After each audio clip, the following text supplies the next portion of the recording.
talk about things or something. Any weird emotes I can post in chat? No. I don't know, maybe. Oh, No, the I docket don't should be have correct it. now.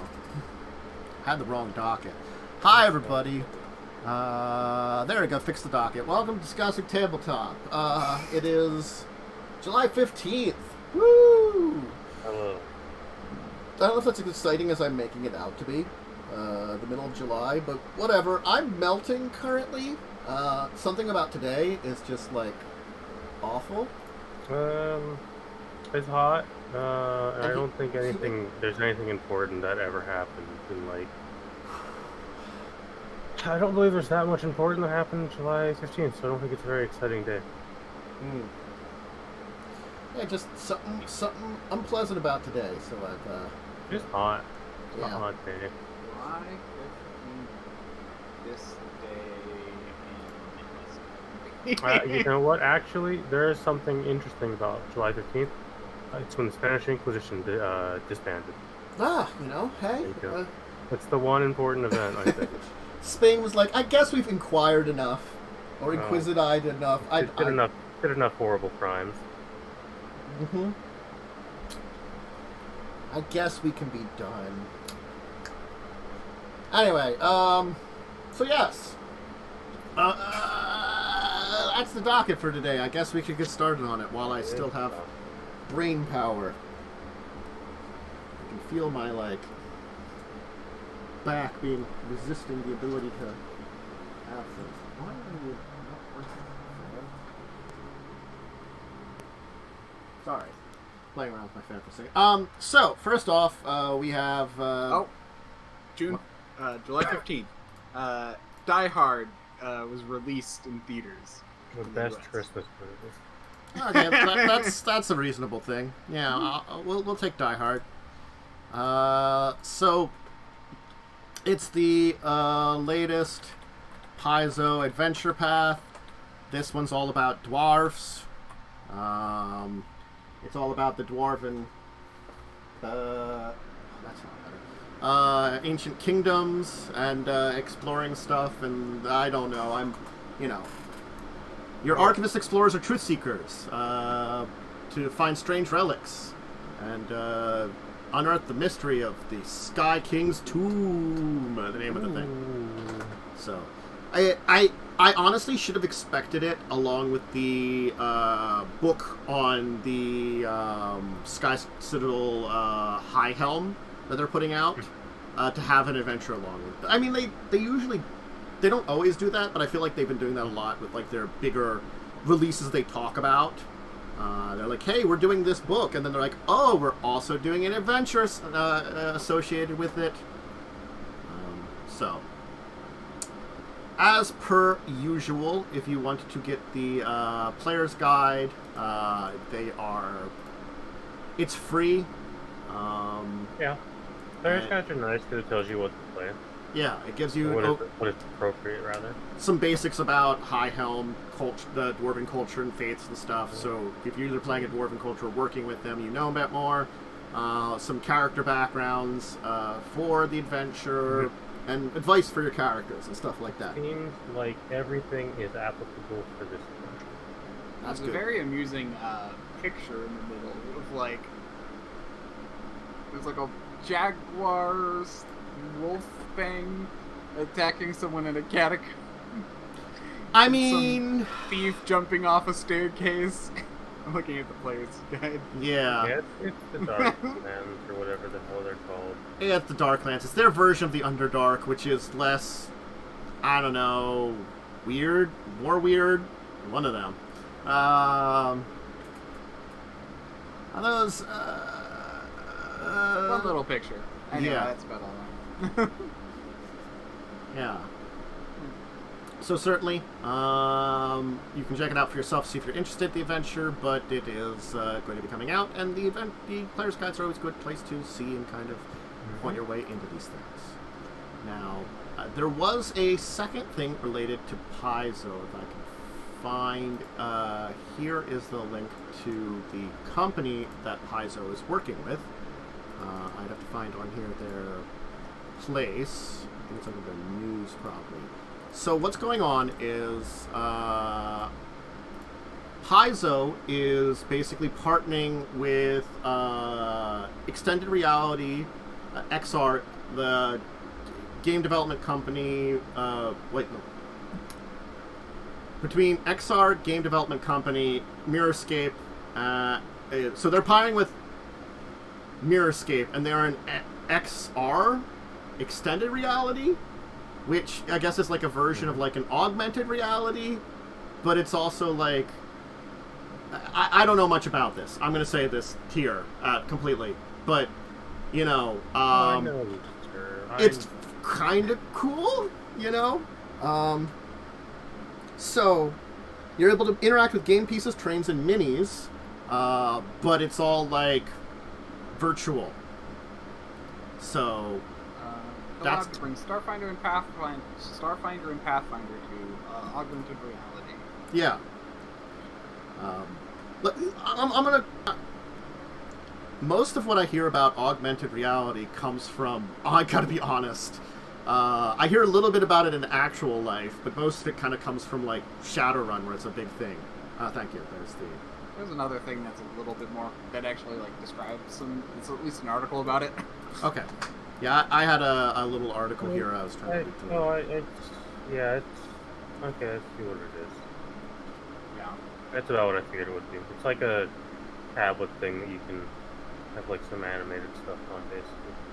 Yeah. Yeah. It's not cool. bad, you know. It's neat. Yeah. It's not my thing personally, but honestly, what like I think you need to make AR more interesting is to like, because like part of the issue, in my opinion, with AR is that like basically have to be looking through something to see what you want to see, and then like interacting with it that itself can also be quite difficult sometimes. But like I could almost see like a way, like if you have like a way of like making it stationary, maybe like a stand for like a monitor or something that's pointed at it, and then maybe if there's like hand gestures and stuff you can do in front of it, maybe make it work more interestingly. Like you could actually like roll, like flick a dice or something, make it roll or something. There are ways to do it, but I just find and we have the technology for it, but augmented reality is very much a gimmick most of the time right now. Yeah. No one's invested in the technology enough to make it worthwhile. I mean, Google tried to, but then people went all stalkery with it. That was the Google Lens. Or Google Glasses, sorry. yeah. I think that's the thing, is like, something like that might be the direction to go, like a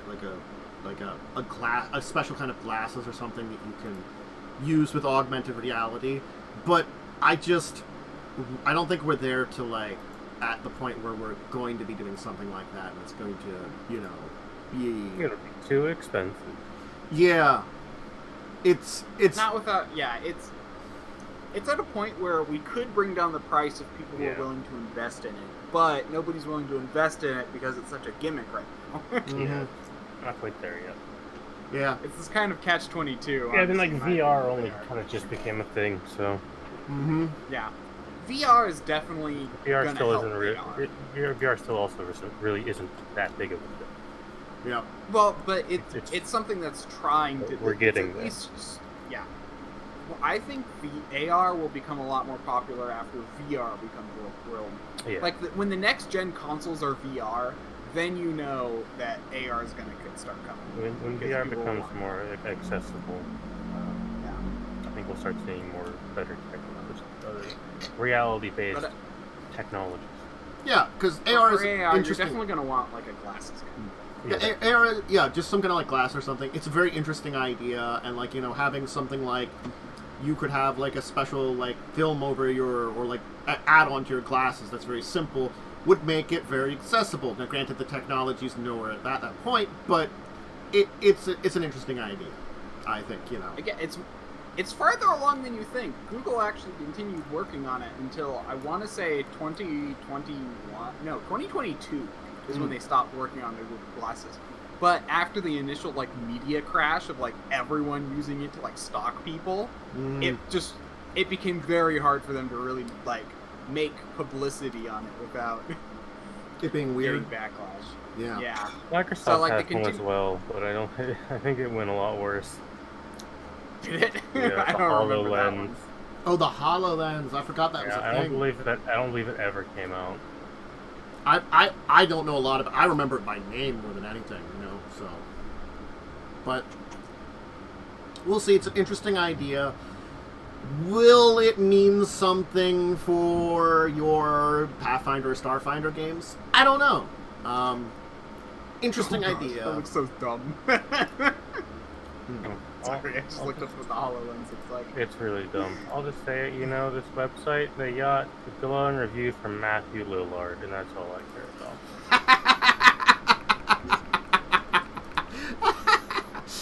Yep. Sounds about right. Alright, we can move on though. Let's talk about an RPG that was released, an urban fantasy RPG. They don't get many of these. It's true. Like,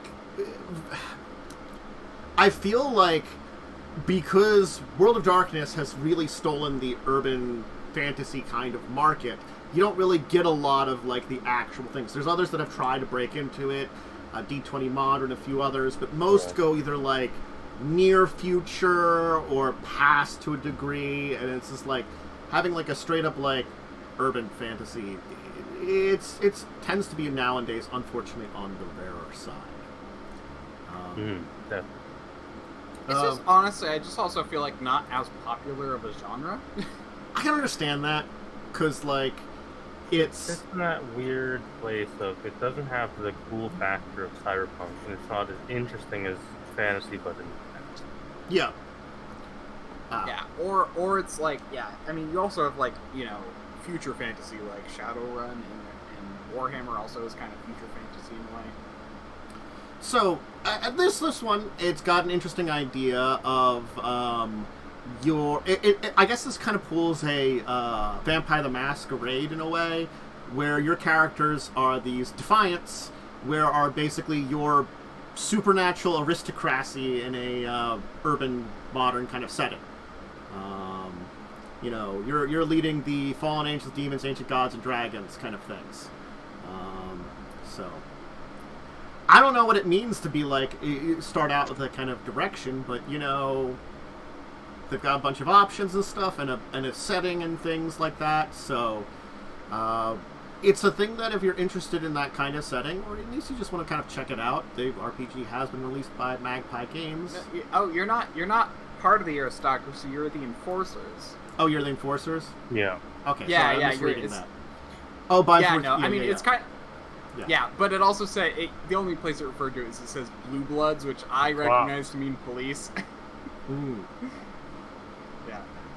So, It's Magpie Games, so it's gonna be probably very freeform. Yeah. What else does Magpie? Yeah, Magpie does a bunch of. Magpie did Avatar, which is Yeah. a very freeform RPG. So yeah, be another kind of probably freeform. Yeah, I remember a bunch of these ones we've talked about before that they run. They do a pretty decent job. They're not bad at RPGs, so expect at least on the mechanical side, even if it's more freeform, they still have some pedigree that they're, you know, Yep. that side of things will be pretty decent at least. And then I guess it's up to you to think if you are interested enough in this setting. Seems like an interesting yeah, one. definitely.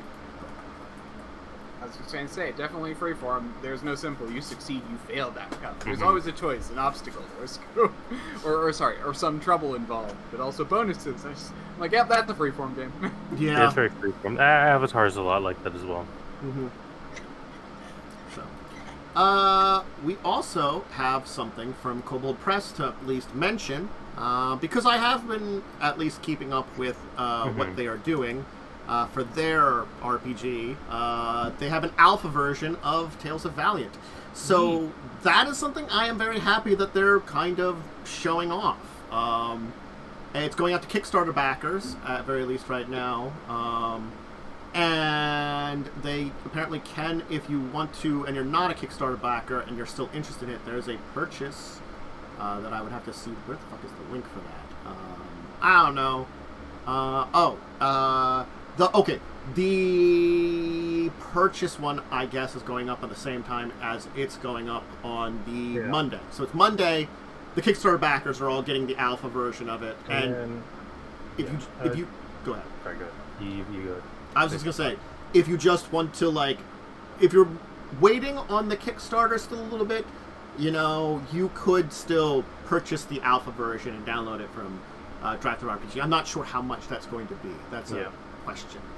It looks like during Gen Con there will be the first open play tests. Yeah. So it's a 177-page PDF that gives a lot of information, and it's a way to dive into things and test it out. So it's an alpha. It's a playtest kind of stuff, and they're showing it off. I guess we will see more at Gen Con coming up. A couple weeks, I think. Yeah. God, I have to remember when exactly. It's when the hell is Gen Con? Gen Con 2023 dates? When is it? Thank you. August, early August. Okay, so it is a couple weeks away. God, I didn't even bother even considering Gen Con this year. I'm going to be honest about that. Just one of those things. So, another game which we can talk about, which we have mentioned before, that's getting some more material for it, is the Bladerunner RPG from Freely Press. I think that should be the proper... they're doing 2 expansions, Fiery Angels and Replicant Rebellion, to add a little bit more depth. Apparently, Fiery Angels is supposed to be a deluxe case file module, and let's see here.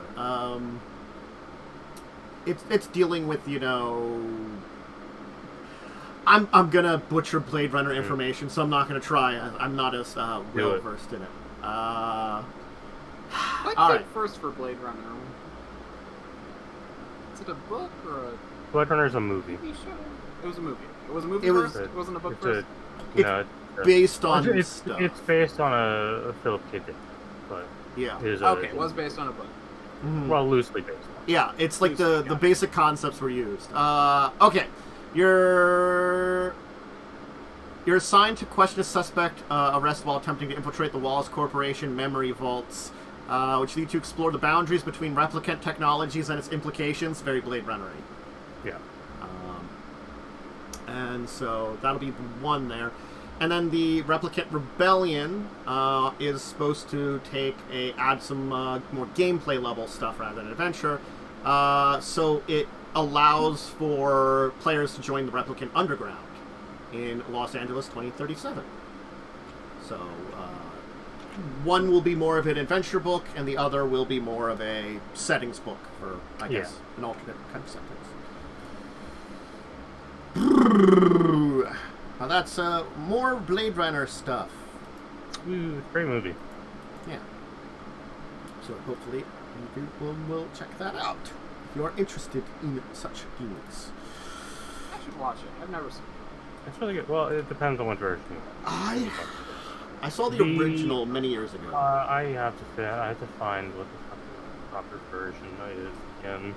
Yeah, I couldn't tell you what version I saw. I could have seen the improper version, but that was many years ago, and I haven't seen the newer stuff since then. I don't remember if the sequel... Was it the sequel or the remake? There's a sequel. The sequel was pretty good, in my opinion. Okay. The final cut, I believe, is the one you're meant to watch. Mm. Yeah. It has all the original stuff in it. Yeah, I can't recall which one I saw. It's probably... You probably saw the theatrical cut, or the director's cut, because those are the other two that are common.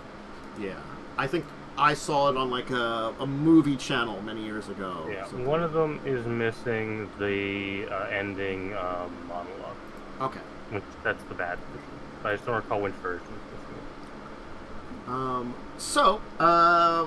First off, to begin with, Modiphius is introducing us something completely new to their Star Trek adventures. Captain's Log solo role-playing game. So, they're basically taking stuff from their Star Trek Adventures system, and they're coming up with a standalone single-player kind of version of something. So if you enjoy single-player RPGs, it's a 326-page full-colored rulebook that you could get. And it looks like you can style the book depending on different areas. Area. Yeah. So you got the. I mean, that's really neat. I don't think seems like I'm not huge on the single player RPGs, but I haven't really experimented too much with them, so that's why I don't get them personally, but RPGs is a social thing for me. Yeah, but I do assume that there are players out there that have a interest in it. Yeah, it's common enough. So. They're fun to like look for. I like looking. I've never really like sat down and played one, but I find them interesting. I've done the choose your own adventure books. I think that's about as deep as I've ever gone. So there are some things in the book that would probably help for more than just single player. Granted, it's got the same Star Trek primer that I assume the core book does. But one of the things here that I notice is they have 100 random tables and storytelling matrices. That's the one thing that like stands out here that I'm like, oh, I like random tables. And that helps sometimes, even if you're like in a multiplayer game. Fucking random tables. Discovery's the last one, so I didn't recognize it. Yeah, Discovery / Strange New Worlds are the two newer ones and stuff, so they might have similar appearance and they just do that. Anyway. Well, it's the original series, Next Generation, Deep Space Nine, and Discovery. There are two other things I just wanted to mention because those are free things that are being offered along the same time that this is coming out. The first one is another free adventure brief book, but this one's based around being in Starfleet Academy. So, I mean, that's an interesting place to take things, a direction of you're a student, I guess. The very start of the adventure, you know? Yeah. So those can be very fun, kind of like... Those schoolyard games can be actually pretty fun, especially if they're, like, the crazy kind. Like, the ones that involve sci-fi or supernatural stuff. Yeah, it's a Star Trek thing. There's going to be some kind of weird Star Trek-y storyline for even students to have, you know, like, Bob got in a transporter accident and there's 7 of them now. You know, what the hell are we going to do about 7 Bobs? They should ban those things at this point. I mean, it's really not as reliable as they pretend it is. Transporters and holodecks just need to be banned. Look, it's fine as long as you're not on a ship with the title Enterprise. That does make it worse. I mean, that's the thing. They like Chidu mentioned that they like got the top of the line stuff that's like cutting edge in some cases. So it's all like I think with the holodeck they definitely stated that. I don't know about the teleporters. Oh look, the amount of original series or next gen series stuff of holodeck problems that you can assume go to. It's our first time playing around with this. Just big, you know. At least by you get to Voyager, they're like it's a thing, it's there, but we're not like we can have adventures based around it, but usually it's not because our holodeck breaks and makes things bad. It's usually because something else interferes with it or something, or something like that. Yeah.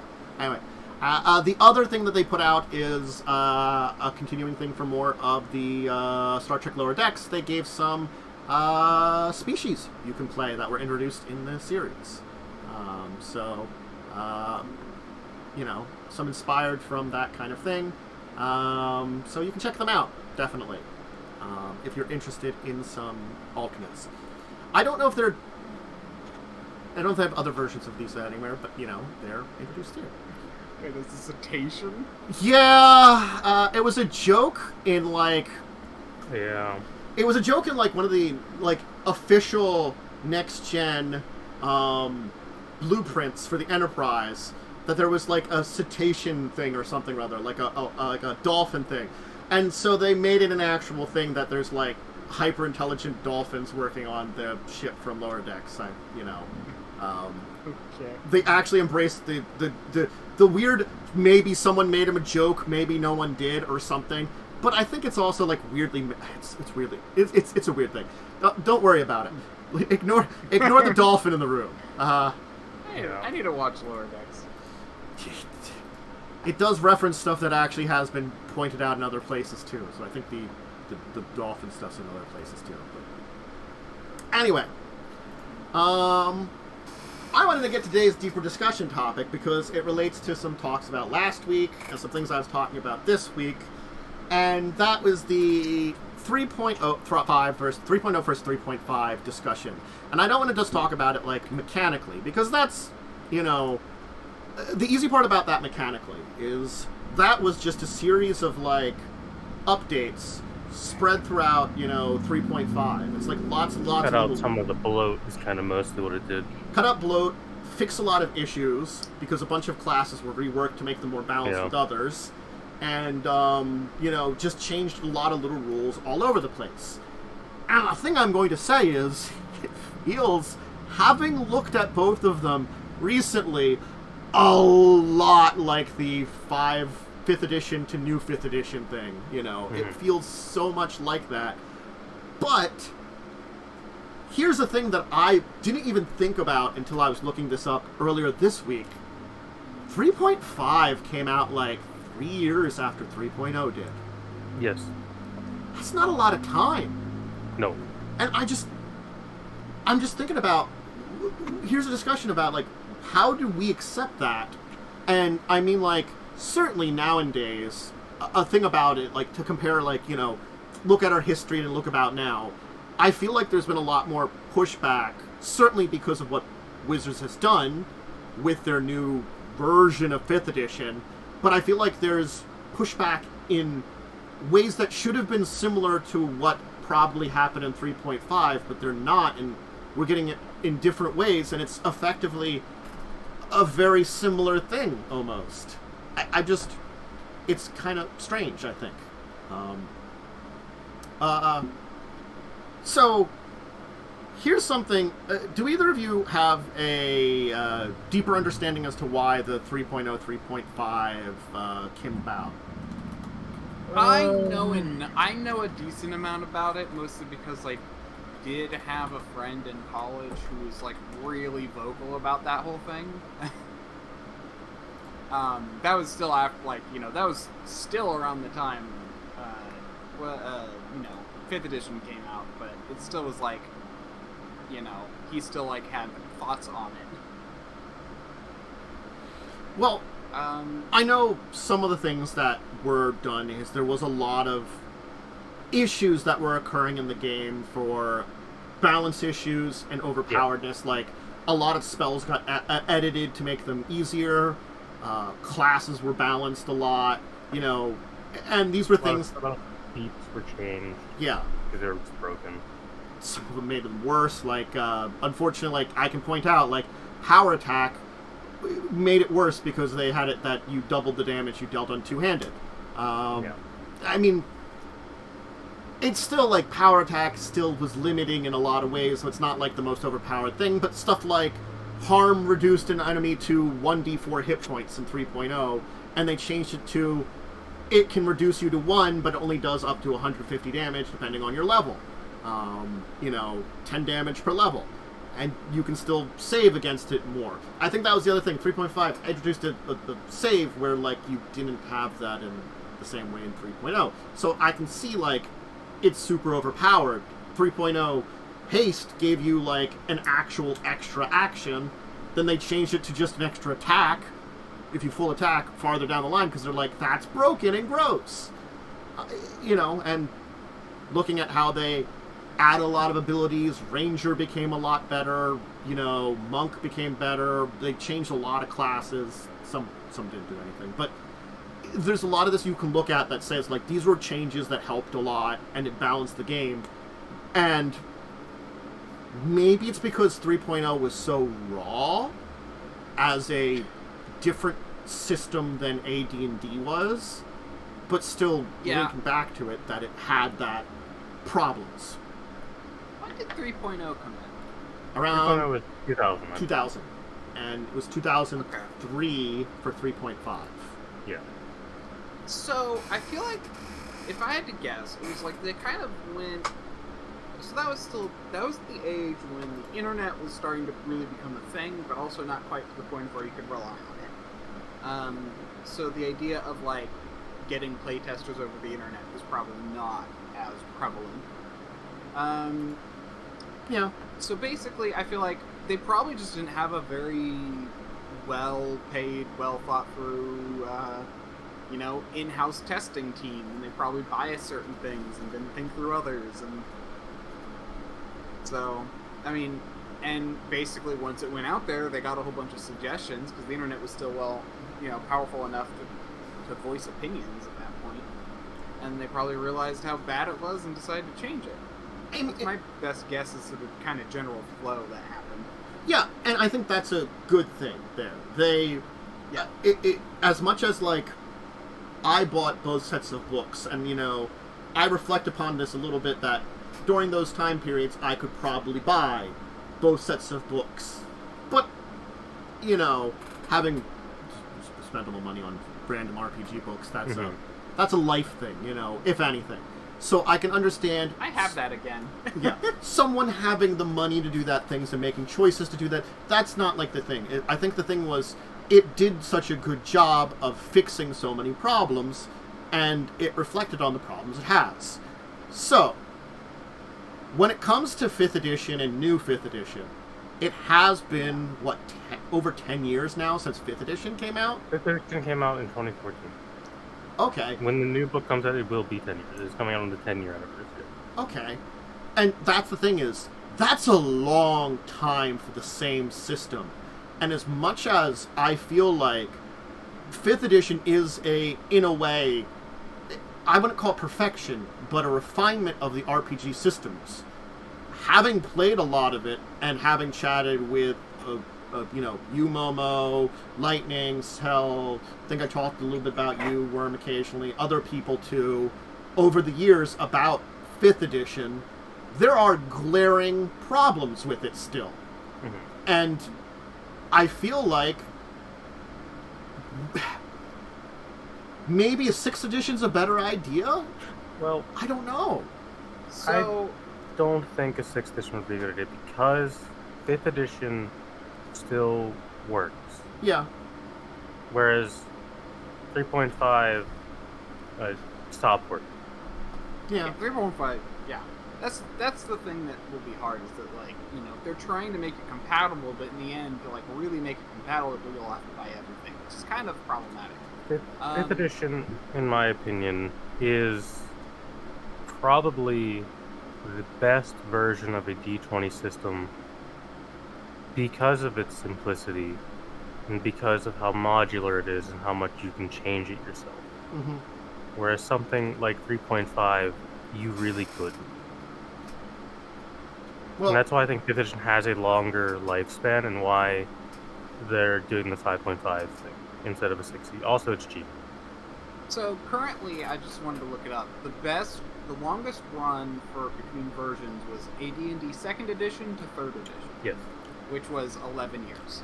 Yep. So actually, 5th edition is that's actually very good that they did that. But they're also not doing a major rules overhaul like they did from AD&D to 3rd edition. Well, I mean, AD&D to 3rd edition also changed company hands, too. So, I mean, that doesn't help you.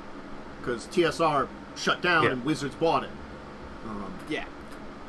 But I think the comparison I can make here, too, is 3.5 was technically compatible with 3.0. And certainly new 5th is compatible with old 5th. Mm-hmm. But, in a lot of ways, it becomes that same issue. I think that's a very important one.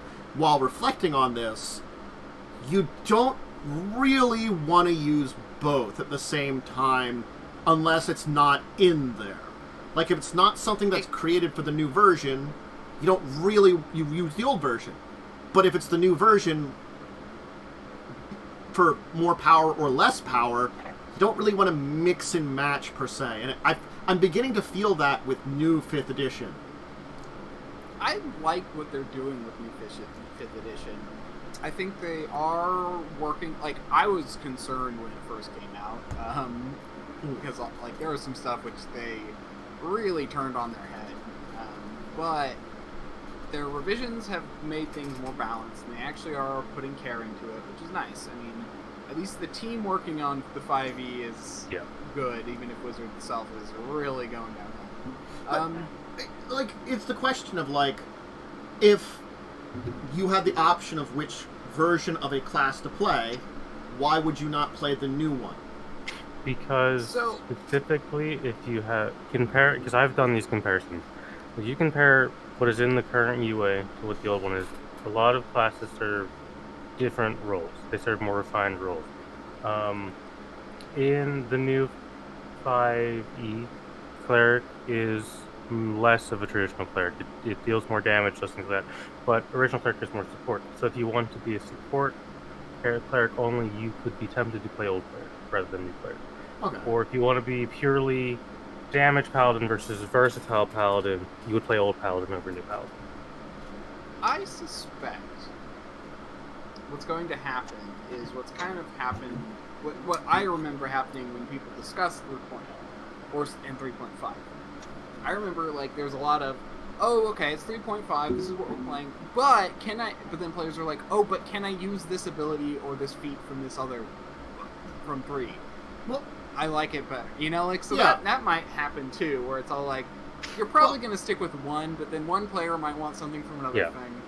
And again, like, I feel like that kind of thing of, like, this feat, this, you know, species / race to play, this whatever, you know, that's not in the new edition, I feel like that's more acceptable. Like, if you wanted to be a subclass that isn't there. But the thing is, I feel like I never heard that part of the discussion of, like, I want to play the old Ranger. No one said that. I mean, like, otherwise, and a lot of the other things... For that one, no one's going to. And the thing is, I feel like that was something that 3.5 did very well, is the classes were either pretty much the same or better. There was no worse that there was. And they were pretty much the same. And I think that's a, you know, change that I feel like is in, you know, new 5e to old 5e is, yes, there are certainly, I mean, Lightning just said it there, no one will play Old Ranger. Yes, Old Ranger is fundamentally poorly designed. It's good that they've redesigned it. Yeah, I mean, they knew what they did wrong within, like, 2 years of their original output. Because they've redesigned Ranger, this is about the 3rd time they've redesigned it. But, you know, I guess that's why maybe I'm feeling like, for such a short time, 3.5 was such a better thing, because they just... I know it's not out yet, and they might still fix things or change things, but as of the last playtest, I had, certainly looking through it last week, overall I will agree, it seemed like a positive, interesting thing, but there were certain things that I had question about, because I'm feeling like they either balanced it in the wrong direction, I felt like, or just made it worse in a way. Like when we were looking at, like, Monk and stuff like that. That was, like, one of those ones I was like, really? Like, I can accept, like, you know, the changes in Bard, okay. Yes, I would be, like, better if, like, you know, let's say Cleric had more of that support still rather than just blastiness, things like that, you know. I'm of mixed opinions on the Paladin change, because yes, they were a big damage dealer, but did, you know, oftentimes allow for, like, level dips into Paladin and other shit, you know, which was like a... Paladin was honestly way too powerful. Paladin it outshined anyone who wanted to play. As someone who has played multiple Paladins, Old Paladin is broken, and I will always think that because of the fact you can just smite on every 10. Yeah. It's broken, it's bullshit, smite every time. It should have never been that way. Yeah. So yeah, Good. Yeah, so I don't think that's, like, an overkill. And that's the thing that, like, I haven't played a lot of Paladins. I haven't played a lot with Paladins, so all I really knew about it was the so many builds had multi-classing, just picking up some paladin or something for a little extra, which just dip class paladin and dip class warlock were like the two biggest things. Yeah. Which, I gotta be honest, if I think one of the things I have never done is I have never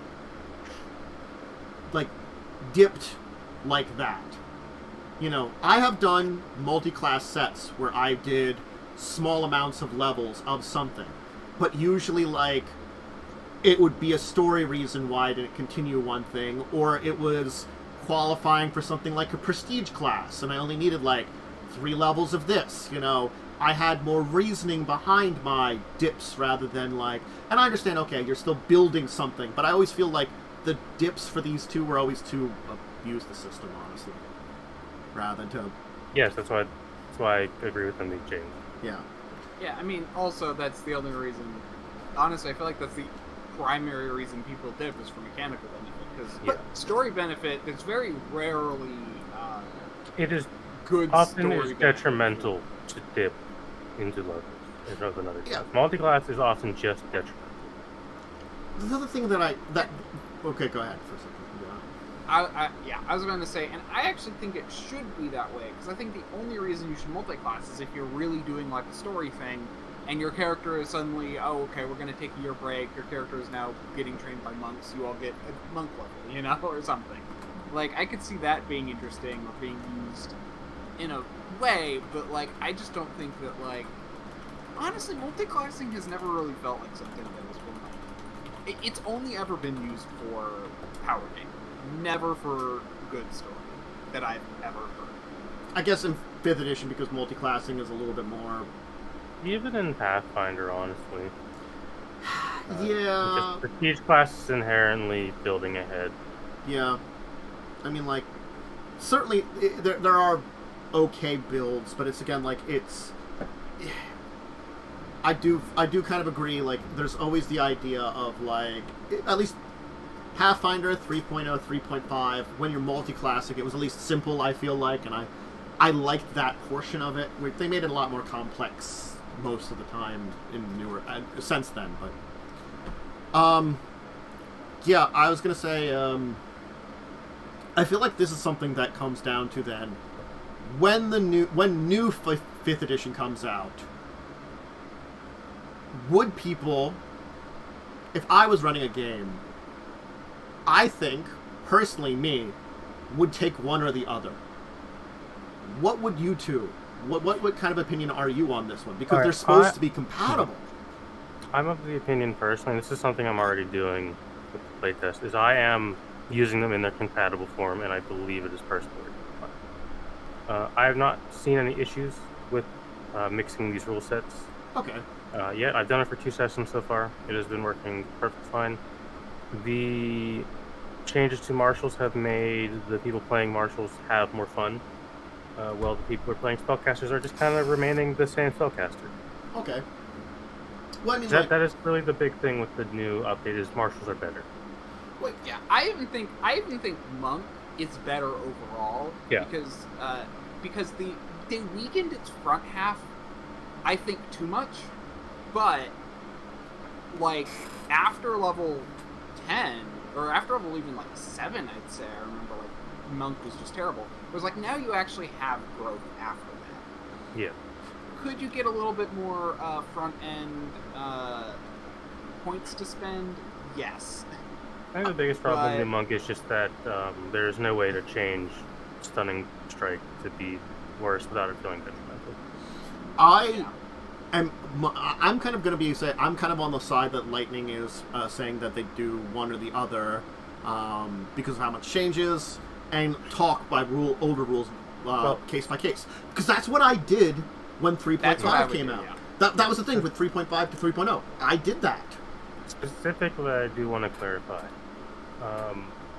Classes are the main thing I'm allowing to be interchangeable. Core rules, I'm using the UA. Okay. It's the new actions and stuff, because they are just better in the new UA.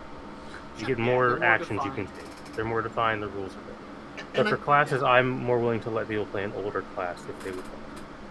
Yeah.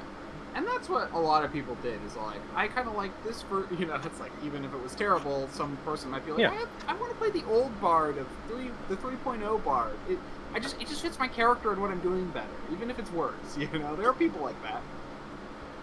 That's the thing, though, I have to say, from 3.5 to 3.0, is that they weren't as many, I feel, rapid changes as this has been. I think that's a difference I can compare. When I looked at the two of them, it was basically the same thing, except slightly more things added on. That was always what it was in 3.0 to 3.5. So, like, I would, if someone told me that they wanted to just do the 3.0, I would give them a look of, like, have you had brain damage? Because this new one does everything that you do, plus, like, 2 extra things. Like, logically, it wouldn't make sense to me.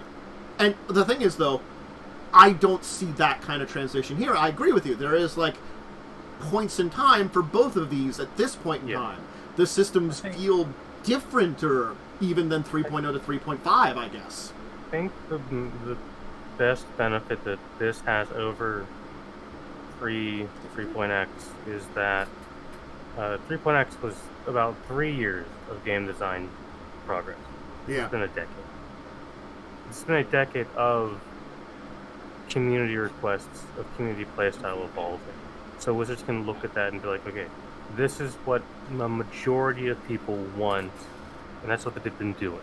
These changes are what a majority of people do actually want. I mean, and I do feel like a lot of people really did want Monk to be less powerful early on, because it was, Monk was an extremely front-loaded class. You fell off around level 7. And I think some people, so having a weaker start but still being useful. Like, honestly, I'd like to try out the new Monk. I want to see how unuseful it, like. Celis can be playing the new Monk after the current act of the Guard game finishes up.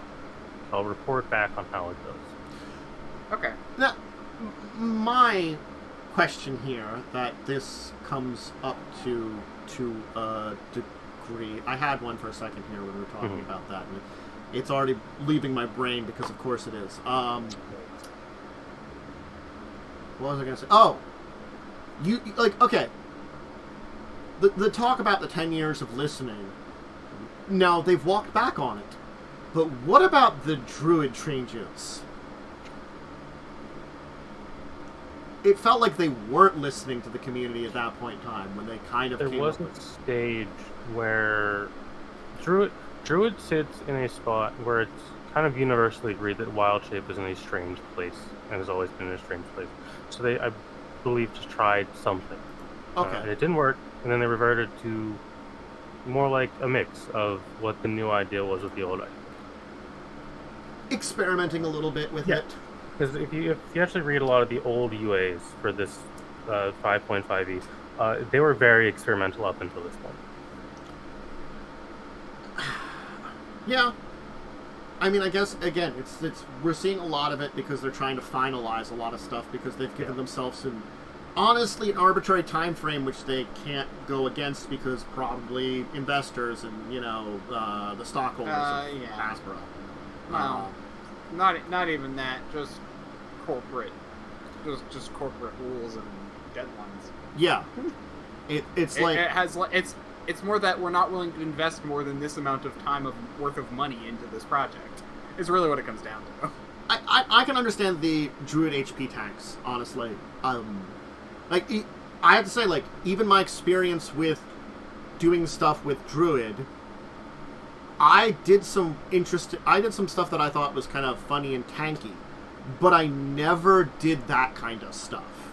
Like, I was, the Circle the Stars, so I had, like, the weird star forms that don't give you extra hit points. They give you, like, abilities, like a laser ray or healing or something.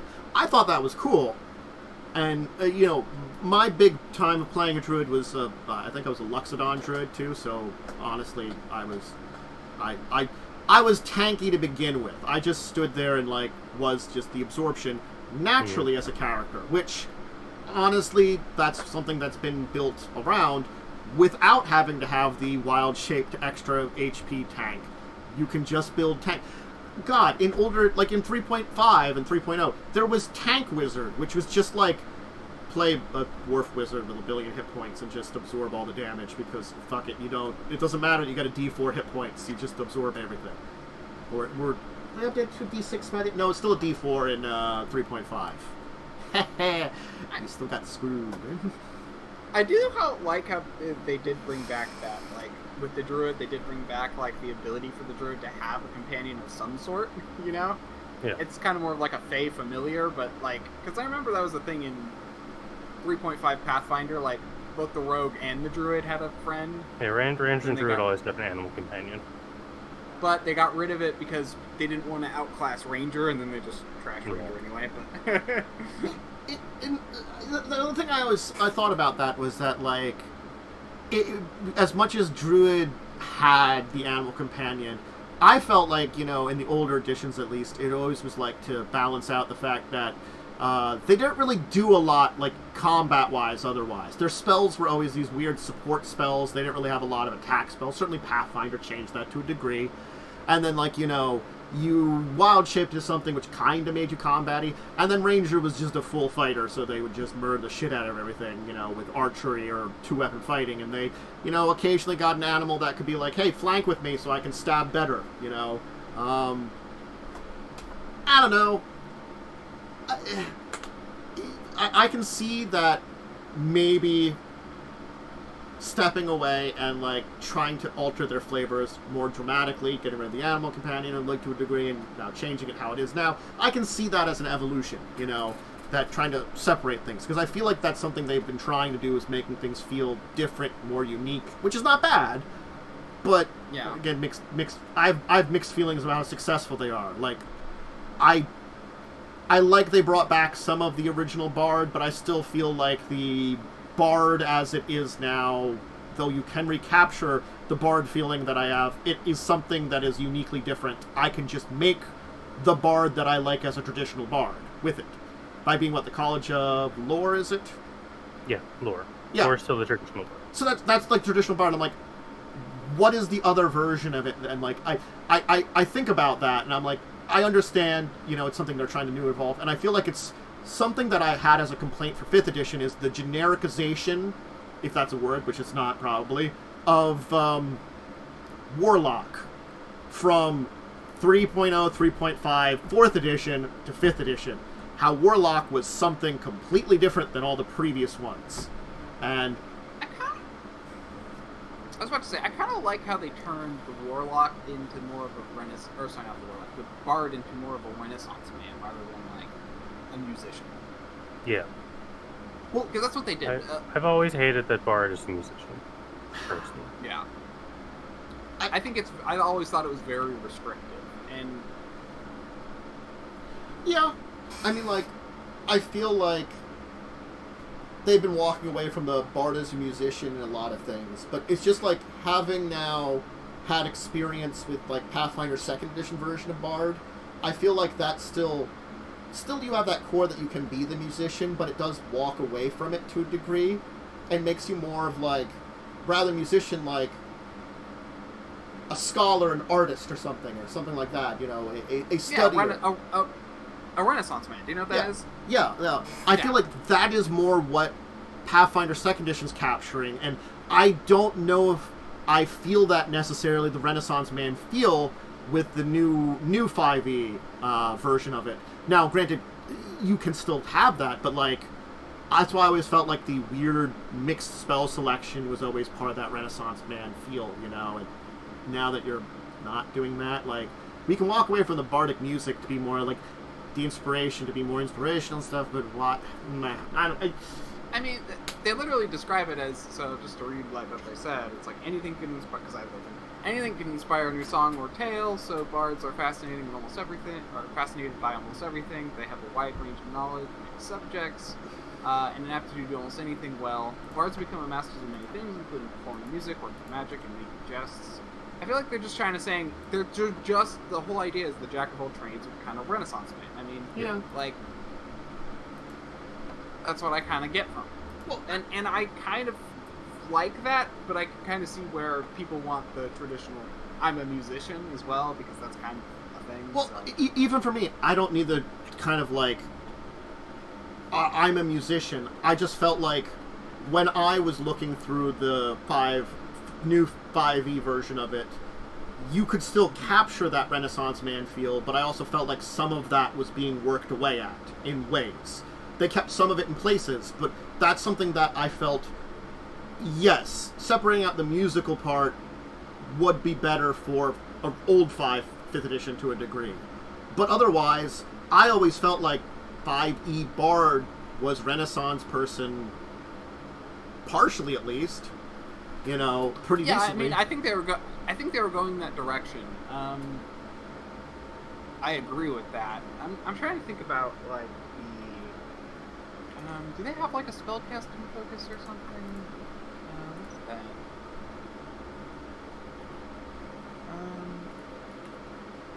So I'm just kind of curious about what they have for that. Spellcasting focus. You can use a musical instrument for spell. Okay, so you still use a musical instrument for the spells you cast with Bard. I mean, it's sort of like you're walking away from it, but you're not necessarily walking away from it. It's kind of a hard thing because the term Bard is very... Yeah. It says you can use a musical instrument as a spellcasting focus. So I think you can use other things now too. That's actually not super clear. Yay, stuff that's not super clear. Yeah, because the other one says you can use a holy symbol as a spellcasting focus. So I think it's implying that that's what you're supposed to use. Yeah. I think it depends on the type of school of magic you take, because, again, you choose one of the 3 types of magic, and you just use that. Yeah... now we're kind of more talking about this whole thing again. Well, again, like, we're comparing and contrasting the evolution here to a degree, too, and how I'm like... Yeah. My entire thing is, I felt like I could definitely feel a positive evolution on everything. Maybe not everything, but on enough in 3.0 to 3.5 that I certainly could defend it a lot more. And this edition, I'm seeing that evolve into that, but I'm still seeing a lot more of those hints of like, is this evolving in the right direction for a few things here and there, And I feel like that's kind of the thing is, I'm not feeling as much of that direct. We've made a lot of good decisions. We've improved the game over the 3-year period in comparison to a 10-year period where, yes, again, there are some great decisions and things they're doing, but there's other things that, like, maybe more on them, even with the playtest 6 that I feel like are, yes, you're walking away from the experimental, but I don't know about these decisions necessarily. And I'm glad to hear Momo, you testing them out, because that does tell us, I'm testing them. I'm actually because the playtest is all here now. I'm placing it, starting in like, I don't know, a week or so, I'm going to be doing Lost Mines with the new UA specifically. So I will be playtesting only the new UA stuff. To see how it holds up in an older adventure. Yeah, I think there's also an important point to make here is not everyone's going to be happy with everything. Absolutely not. Probably, so that is a very important point to make, is that, like, but now what you want to try and shoot for in something like this, especially something that's so beloved, like 5e really has been a beloved edition of game. Yeah. So I think in my opinion, what you're really going for is, can we make it so it's most things are better for most people? Yeah. And I think that's another reason that I'm being cautious and being very, like, critical about a lot of things, because honestly, I do want to... We're still in playtest phase, which I do think this is a better era than the 3.0 to 3.5, because we didn't see the playtest back then. If there was playtests, I'm guessing there probably had been, but... They test things, like... Yeah, but we didn't probably see not that. as much as they could have, but then they wouldn't have done open playtests like they do now. Yeah, and that's the thing we got now. We got these open playtests. We're seeing the things. We're seeing the changes. We're a lot more in the open about it, and I think that's a very good thing about it, because we can see the evolution of it. And again, I'm giving them I'm giving them plenty on the design side benefit of the doubt until I see the end, but maybe it's the, like, combination of the, yes, it's a new set of books. Yes, it's been 10 years. But also, they're charging us $10 more for each of these books, than they were from before, from 10 years ago. I don't know. And also, like, the D&D books, it's 3 of them, and they've always been a lot smaller than a lot of other RPG companies do. There's a lot of these mixed feelings I've had on it that are maybe just my company setup side things. I don't know. Honestly, okay, everything makes sense to me. It's been 10 years. They want to start, if they're going to put out this new stuff, they want to make money out of it again. The price increase, probably, everything's going up in price, whatever. I'm not happy with it, but, honestly, it's, at this point, like... It's unavoidable. Yeah. I mean... Now, the one thing I want is PDF versions. Yeah. I would pay the $70 for PDF versions. Yeah. I agree. Because PDFs have been a sticking point for this entire thing that have been, like, something we just have never seen, really, in D&D, and I feel like that's another thing. Like, we're getting PDFs for the playtest, but that's about it. And it's a world of PDFs now, Yeah, physical books, it's like, I got a big stack over here, but, like, at the same time, it's like, it's easier for me, like, okay, physical books are nice if you... Physical books are, honestly, I almost prefer physical books as modules over rule books, because, like, modules you can, like, then put post-it notes, mark up, write things, etc. You can actually, like, which I actually, I actually don't write in books directly. I always write on post-it notes, but it's kind of, but at the same time, if you want to run it again, you can take out the post-it notes, change other things. Yeah. But for me, like, for rule books, it's easier just to be like, bookmark, open bookmark page, click on that section, okay, here we are, And I guess maybe that's another thing that's comparable to the 3.0, 3.5 switch. Yeah. During that time period, PDFs weren't really a thing that anybody was really thinking about. So certainly having the fact that your only option is to buy another set of books is a lot more acceptable. I just also think the thing is, the books felt like they were a little bigger, they were offering more, it was the same price, but more stuff, improved stuff. And maybe that's, again, why I'm, like, a little more hesitant nowadays. It's like, I want a little bit more, like, not necessarily more bang for my buck, but, like, I want to feel like, I was already feeling like D&D was overcharging for their books, was the thing. I think that's my feeling about it. And so, sort of like, them raising the price, like, if they were giving me a book, like a Pathfinder book, which is around the same price, like one of the Pathfinder core book, and it was the same kind of size, I think I would have felt, okay, they're raising the price of it, that's fine. I wouldn't have complained as much, but I'm already, like, feeling about it. You don't offer us PDFs. I think it's sort of like, maybe this... whatever they're doing is also souring my view, kind of like this. This is souring my view, and I don't want it to sour my view, but I feel like it kind of is, though, I think that $10 increase would be 100% worth it if they include, like... I mean, they can even do the 3 books like they did last time, but they should include a lot of stuff like Tasha's, a lot of all the races they've made in these past years, a lot of... Like, if they include all of that in one big book, that'd be nice. Yeah. Give us some extra... Like, again, they've got a lot of material that they don't have to pay a lot of money to improve and to put in together, especially if... For this one here, they're saying these, like, already made archetypes are perfectly fine to use with this class that we make.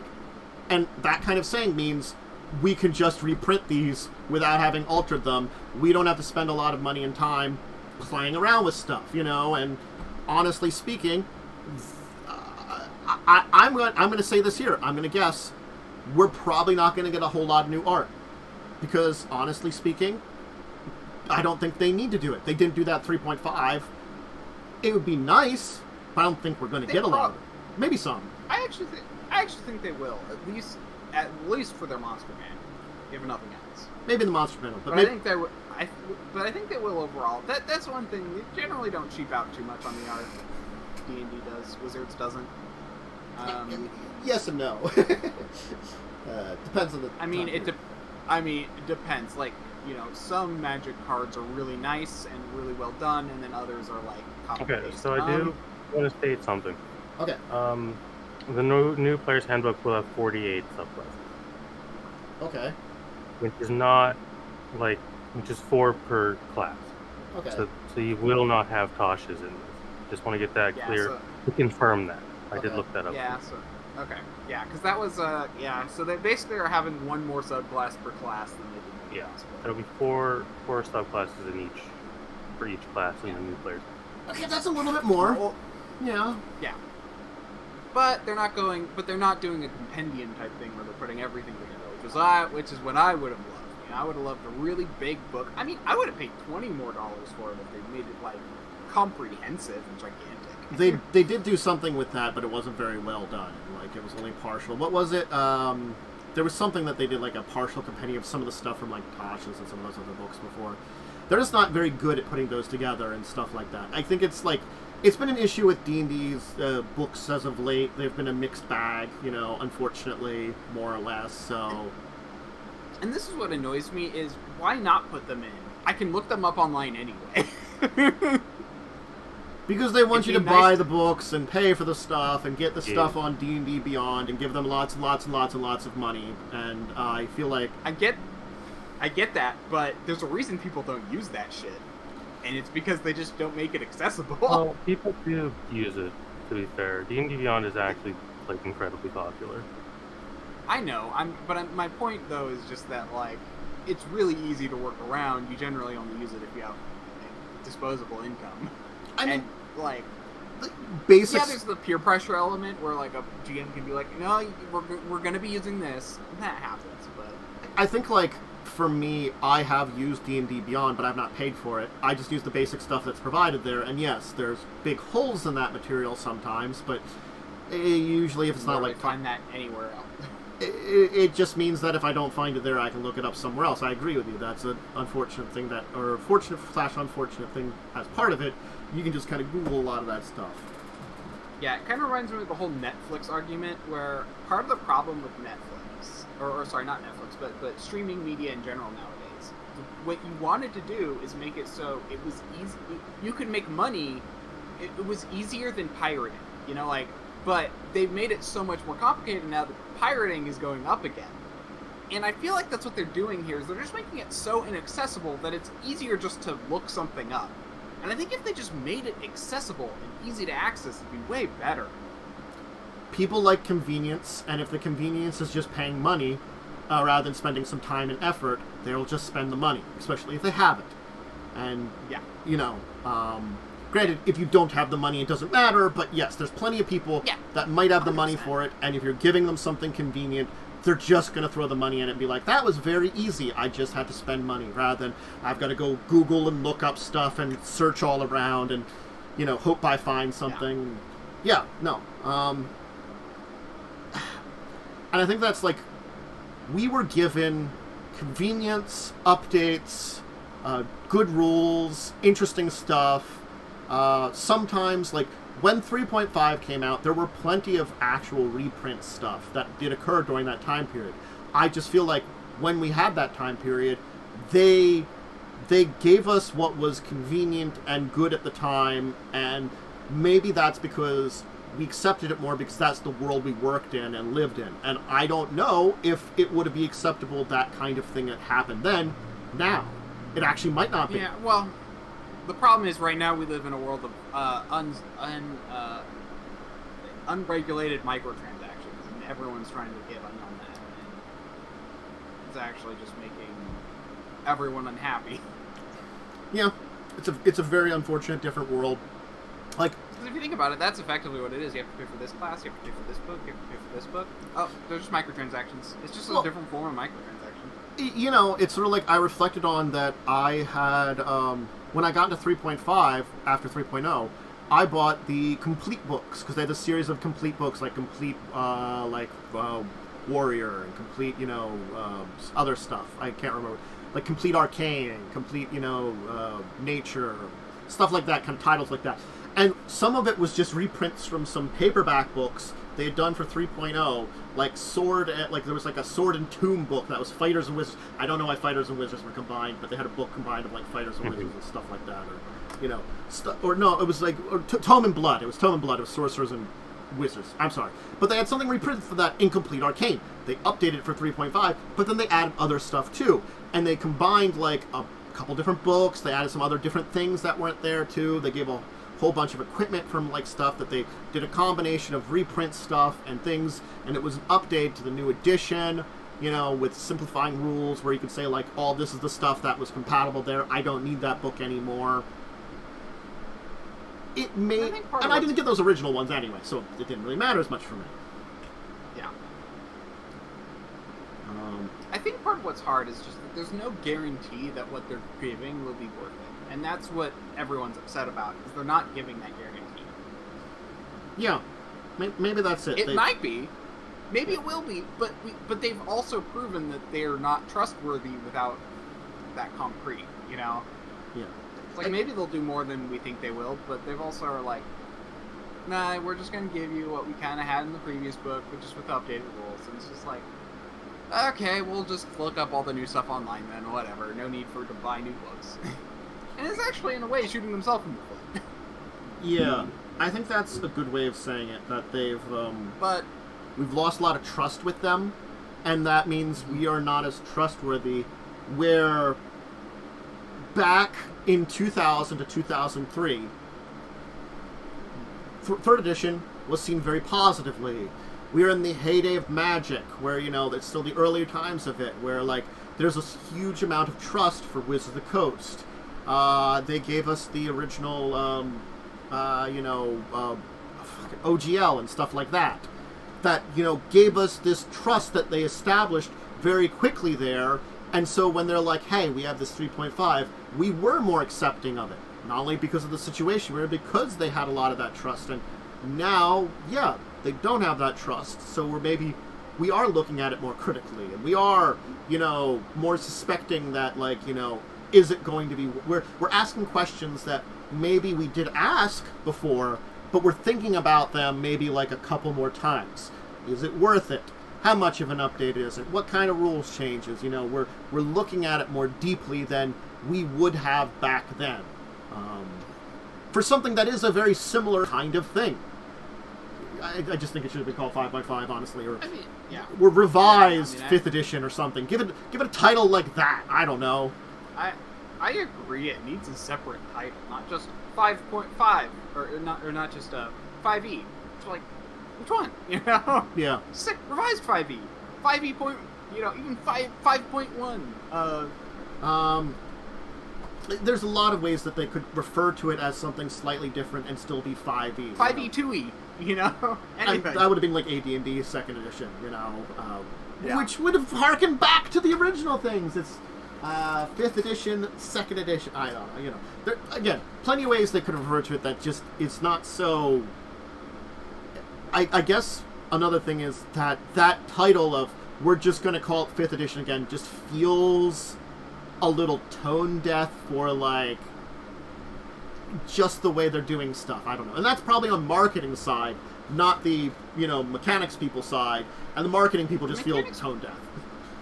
Yeah, no, the mechanics people, I honestly, after going through like the 6 revision, this playtest 6, I can tell that they are listening. Because a lot of the biggest complaints were addressed, and addressed very well. Which I doubt, which probably meant that they listened to people, so, and I think that's just the feedback there on the other side. It's good, but it's kind of like you got a good, yeah. Honestly, it's kind of like you got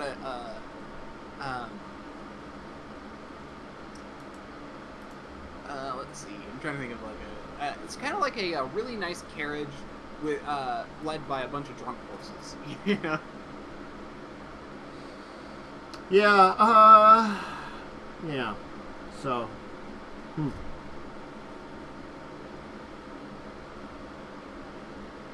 And that's the thing. It's like, because they could decide to put everything in a big bundle. They still could.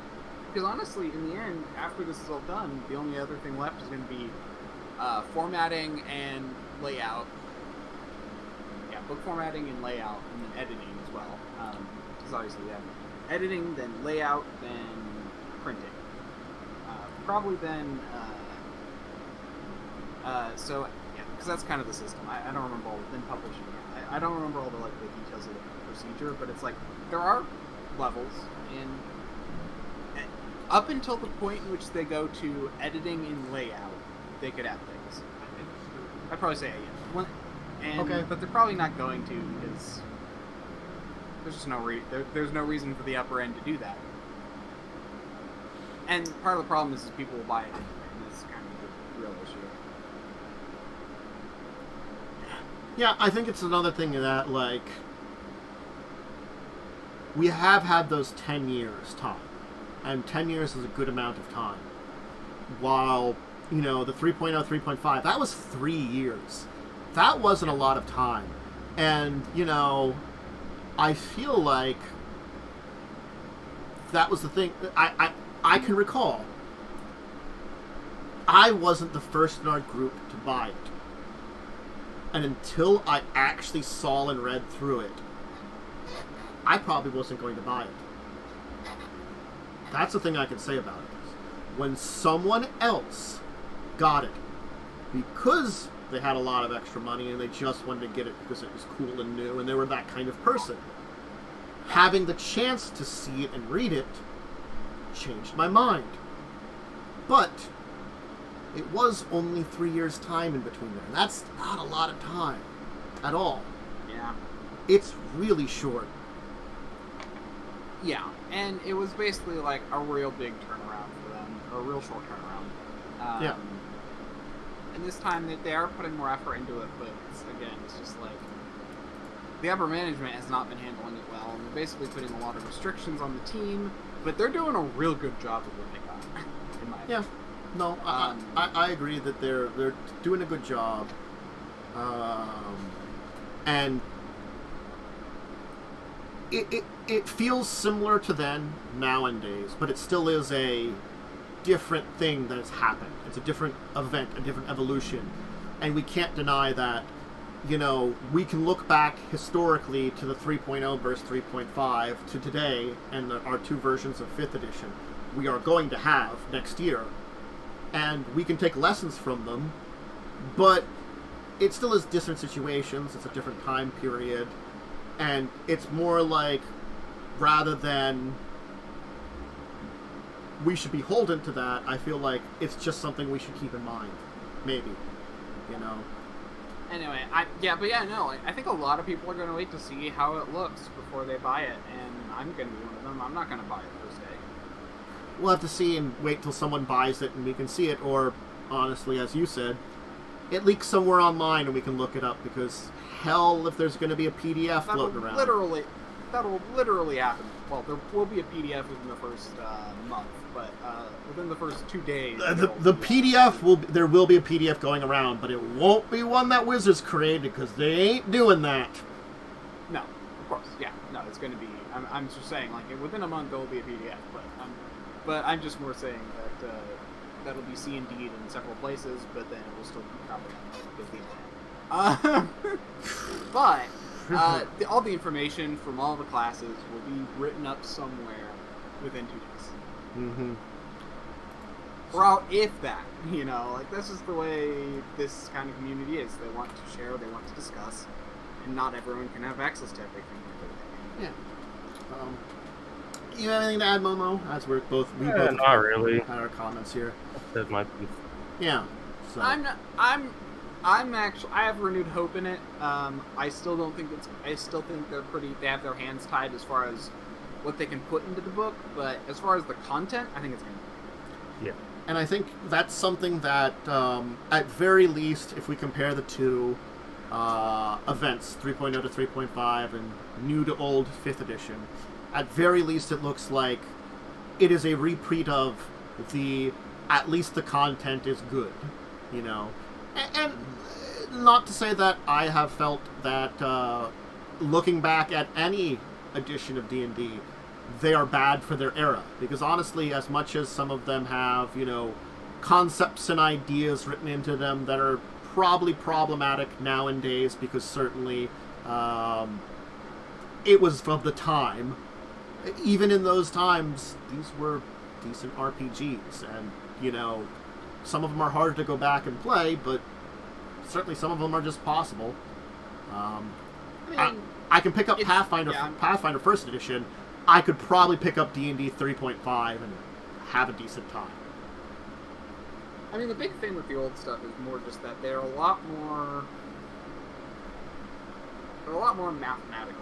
They're a lot, you know, they're a lot more logical. Unforgiving too. People who unforgiving is a fun word.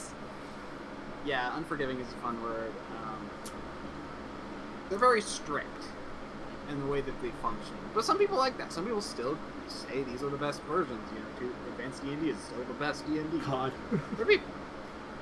I have a fondness for AD&D, but I ain't gonna argue that one there. I can argue that there's definitely advantage, disadvantage to every system, but AD&D certainly has its issues. I literally know a stream that is currently streaming. You mentioned AD&D, and we can attract Cell here. He loves that one. Probably second. I don't know if second edition or first. I don't know, actually. Probably second edition. Okay. Yeah, just Thaco, come on, Thaco. Sorry, that's a terrible joke, and I apologize for that one there. You know. Anyway, it's not a terrible name for a dog. No one would get it, except if they're a nerd. Yeah. I'm tired. Anyway, I think that's good enough for today. Yeah, I think it leaves us at the end of our discussion. I think that was a good look at comparing and contrasting 3.0 versus 3.5 versus our whatever the hell's going on today. Reflecting upon that time period specifically, and a little bit of reflecting upon what's going on now. Yeah, we're reflecting more about what's going on now, but honestly, we're just comparing it to the idea of back then. The problem is I wasn't playing D&D when that happened. Gosh, I was there for it, you know. I started D&D with Pathfinder, so... The first major adventure I ran was in 2002, I believe, or maybe 2001 into 2002, and it was a third edition game. It went terrible. It had a lot of great memories, but oh boy, young me as a GM, not great. DM. I was not a great DM to begin with. Oof. Yeah, I started playing in 2012. Yeah. So, 2 years before 5th edition was released. Yep. Alright. And I started with Pathfinder because no one played 4th. Hey, you know, I played a little bit, and then that session fell apart, and then so we just stuck with Pathfinder afterwards. Thank you all for joining. I think it's a great place to leave it off there. Thank you, Worm. Thank you, Momo. Glad to have both of you here. If you want to check stuff out, this has been up on my Twitch channel, twitch.tv/Dracovin Empire. .tv, is it? My brain is just a little fried. Anyway, the Twitch link is also in the description. So if you're watching on YouTube, which most of you will, honestly, check it out there. As you can see it live, 6 p.m. EST every Saturday. Well, most Saturdays. If you're watching this on Twitch, hey, check out my goddamn YouTube channel. Check out these people. I think, Worm, let me give you a shout out for your channel. Twitch.tv/DiamondWyrm, @DiamondWyrm on Twitter. I can spell diamond today. D-I-A... I kept trying to spell it D-A-I. M-O-N. That's the only thing I kept trying to do the A first, and I'm like, no, and I had to type it in 3 times. My brain if it makes you feel any better, my brain glitched and forgot what came after A. It's one of those days. D-I-A-M-O-N-D. I've got Discord and Twitter to see my ramblings and schedule. That's about it. I've given shout-outs. I'll be back on Monday for games, for tabletop stuff. Check me out on Tuesdays, Thursdays, Saturday mornings, and then live plays currently on Wednesday evenings. When I get new ones, I'll add them to the schedule. Alright, I have given my shout-outs, I've given my information, I've said my things. I think we can all say for now, farewell everybody. Maybe I'll be back on video next week, and things will be a little cooler, or I'll alter my setup a little bit or something. But anyway, until then, farewell everybody, goodbye!